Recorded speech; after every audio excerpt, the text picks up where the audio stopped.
Lars Mittank bol bežný mladý Nemec z mesta Itzehoe. Mal priateľku, prácu v elektrárni, žiadnu minulosť s drogami ani psychickými problémami. V lete 2014 sa vydal na prvú zahraničnú dovolenku s kamarátmi do bulharského letoviska Zlaté Piesky. Netušil, že sa domov nikdy nevráti.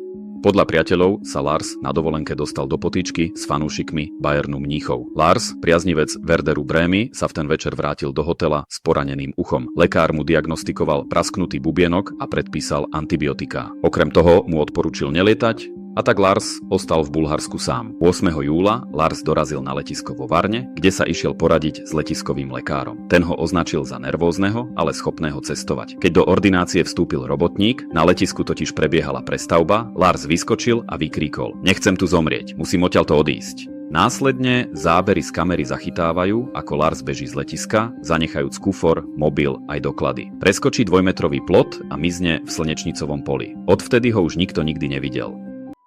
Pre viac informácií o prípade Larsa Mittanka a ďalšie šokujúce zmiznutia si pozrite celé video na kanáli Faktožrút.